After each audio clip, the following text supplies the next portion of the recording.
Chris Hipkins says his policy bonfire doesn't mean new projects won't be added to the agenda. The Prime Minister has dished up his bread and butter reset, scrapping the media merger and putting the social insurance scheme and hate speech laws on ice. The government's also set to consider changes to the Three Waters reform.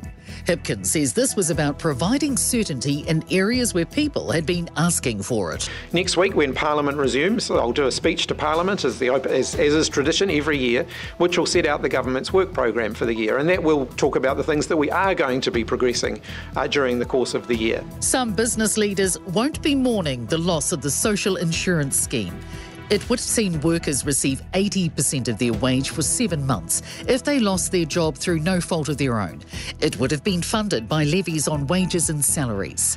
Small Business Voice CEO Max Whitehead says the timing would have been all off, with predictions of a recession swirling. I think that what the Prime Minister's signalling here is this is not the appropriate time to think about imposing on business again even further costs. And the new Minister for Local Government, Kieran McAnulty's been asked to report back on how to refine Three Waters.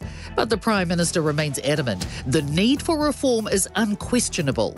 Water New Zealand Chief Executive Gillian Blythe told Kate Hawkesby the recent Auckland floods are going to ensure stormwater is given the focus that it needs. And that we can realise that we've got to invest to ensure that we have healthy water, then healthy land, and then healthy people.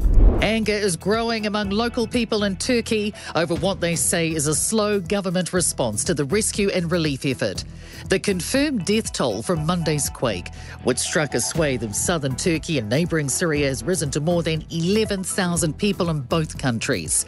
The tally is expected to rise as hundreds of collapsed buildings in many cities have become tombs for people. New Zealand agencies are being applauded for their work to intercept 3.2 tonnes of cocaine. Police, Defence Force and Customs worked together to find the haul, which was bobbing in the Pacific Ocean, northeast of New Zealand. It's one of the biggest single seizures of illegal drugs in New Zealand's history. Police Commissioner Andrew Costa says it demonstrates the high value of agencies working together in the fight against drugs. Decades of underinvestment appears to be coming to an end in Wellington. The City Council is proposing a rates rise of 12.8% this year, with inflation, higher debt repayment and insurance costs being contributing factors. Mayor Tori Whanau says they can't afford to cut investing because that would lead to them needing to invest even more in the future. A message to Dunedin's shoppers: it will be business as usual, despite the city's busiest retail block soon to close.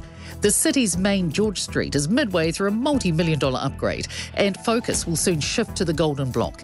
It will close to traffic from Monday. But Dunedin's Meridian Mall marketing manager, Stacey Johnston, says there'll still be access to both the mall's car park. The pedestrian entrances are all still going to be open, with internal access through the three malls as well. So in terms of the access to the centre, it will be sort of really minimal disruption. Thanks for checking out our YouTube channel to stay up to date with all the latest news from the New Zealand Herald. Click the subscribe button below or check out one of the videos here, and head over to nzherald.co.nz for more details on these stories and more.